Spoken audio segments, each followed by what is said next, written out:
This week in the Overwatch League, we've had countless rumours of player trades and some confirmed signings. The new map pool for Stage 3 was revealed, and I'm going to be taking a look at how it and the latest patch will impact the teams. Who's going to rise up in Stage 3 and which teams might struggle? Let's take a look at all the latest news.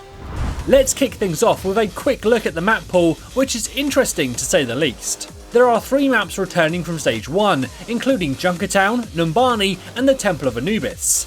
Ilios will be moving from being the tiebreaker map into the main rotation, and then lastly, we have the new addition of Blizzard World. This will be the first time Blizzard World has been played by teams of this calibre, and how the meta is going to look is pretty much anybody's guess. Many of the teams in the league are now either able to internally practice against one another because they have 12-man rosters, or practice against their academy teams, which means they can keep strategies a secret until they hit the main stage. This makes Blizzard World a potential map for big upsets in the first couple of weeks, depending on how well each team's strategies work. With the returning maps from Stage 1, it will be really interesting to see how teams approach them this time around without Mercy's instant resurrections. The teams that were strong on them in Stage 1 might not be quite as dominant now with the new meta. The new patch they'll be playing on includes some minor changes to Mei and Doomfist that probably won't alter their popularity.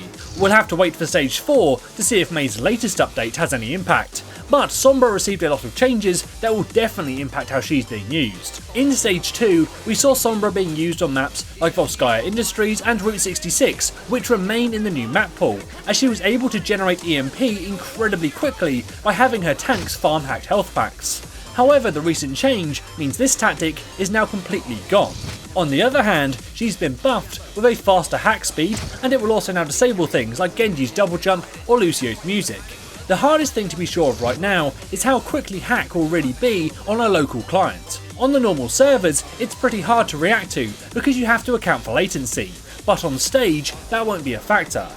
If she's unable to land consistent hacks, it's unlikely she will see much playtime. But if they regularly connect, and you also factor in the now reduced spread of her weapon, she could definitely be played. If she is good enough to see play, however, the question becomes who will play her. Without the fast charging EMP, you will probably want to be running 2 supports for their defensive ultimates, leaving a DPS to play Sombra, which is a trade-off that I don't think every team will want to make. We've got a lot of news and player signings for the teams, and I wanted to take a look at how each of them will do in Stage 3, so I think the best way to do this is to break them all down individually, starting with the Houston Outlaws. After a strong Stage 1, the Outlaws struggled to adapt to the new meta after Mercy was nerfed. That was until the final week, when they pretty much gave up on the meta entirely and played their own thing, and by doing so defeated the Seoul Dynasty in a massive upset. I would take this as a sign of things to come for the Outlaws. I think they're at their best when they let Linksa play Widow and put Jake on Junkrat. Some maps will force them to move off these picks, but the new map pool does offer plenty of opportunities for them to stick to their comfort heroes. Seoul Dynasty in full storm mode, their heads are rolling, and Linksa is delivering. We're in overtime, the Outlaws do need to get this done, and they do! Unbelievable Widowmaker performance from Linksa! They also recently signed the player ARHAN, meaning every team in the league now has a Korean player on the roster. This is a bit of an odd signing on paper, as he doesn't really seem to bring much to the team. However, according to their general manager Flame, he was picked up for what he brings to the team off stage, and probably won't be arriving until late in Stage 3 at the earliest. I would expect this team to perform better in Stage 3, but they probably won't reach their Stage 1 heights without the meta moving back in their favour. Jumping right up to the top, let's take a look at the MYXL. First of all, this team isn't going anywhere. Their planning for and scouting of enemy teams is amazing. At this point, London's A team are really the only ones on the same level as New York. They recently signed a new support player in Animo and another assistant coach. The robust coaching staff for this team is a huge strength, as they're able to plan so much more effectively for their games, and that effort is translating into constant wins and a dominant lead over the rest of the league. Flawless stuff going right on into the mix, although Sabiobi looks like he dodged it. He's going to be able to blink around to victory as he's got that pulse. Doesn't even need it. Gets the job done with the pistol instead. And Sushu will get caught by Libero.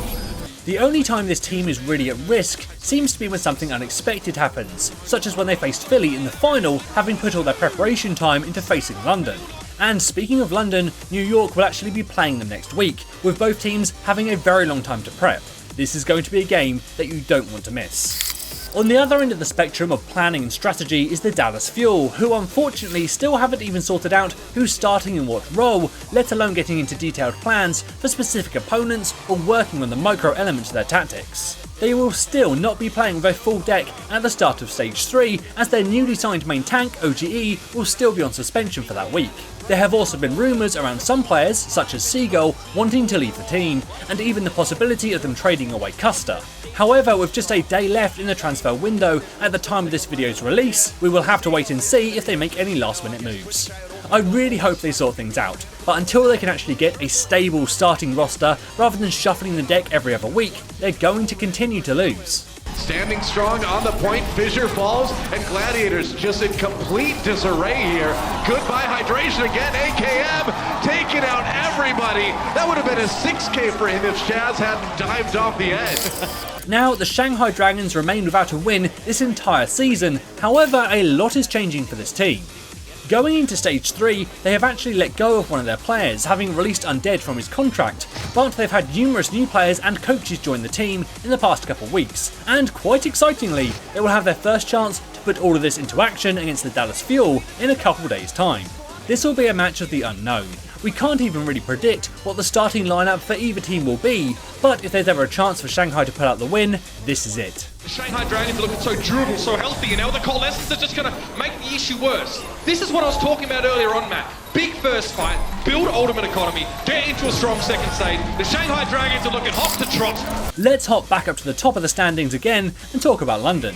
London have been doing this weird thing over the last month, where they split their roster in two, having the A team take on the tougher opponents while the B team takes on the weaker. However, this has cost them map wins and even entire matches, so I wonder if it's something they're going to stick with going forward. They have the potential to compete with New York for the top spot in this stage. London is still 2 for 3 against the NYXL, but unless they can stop dropping other games, they will continue to languish behind them. Coming in from behind, Riptire, Birdring gonna try to shut this one down as we go into overtime right now. Self-destruct, over the top, no kills. But that's 3 with Birdring's Riptire in London. Looks like they are not going to allow a single tick. The Seoul Dynasty had an amazing start to Stage 2, but fell off at the end with losses to New York, London and Houston. However, to be fair to them, they played both London and New York in the same week, making prepping for both teams almost impossible. However, in Stage 3, they don't have that issue, so perhaps this will be the time that they can make the playoffs. They recently sold Bunny's contract to the LA Valiant, which is something we'll come to in a moment, as this won't really impact Seoul, as Munchkin was already starting over him as Tracer anyway. Denies the remake rather, for Zumba. Fleta now has to come up with the Hero Blade. There's the one, looking for the second. He'll find it as well. There's 3. Fleta making the difference. The LA Valiant were a team that should have risen in Stage 2, but instead tumbled down the rankings as they were plagued with reported internal issues. They recently announced the signing of Bunny from the Seoul Dynasty. Bunny is generally a Tracer player, which has left a lot of people speculating that Soon will be leaving the team. However, I think it would be more interesting to move Soon into a Widowmaker and general hit scan role while Bunny plays the Tracer. They've also reportedly been looking to transfer contracts or trade a number of their players, including Unko, Envy, Silkthread and Grim Reality. Where these players will end up or if they stay with the Valiant is anyone's guess right now, but they don't have long left to finalise any last minute moves.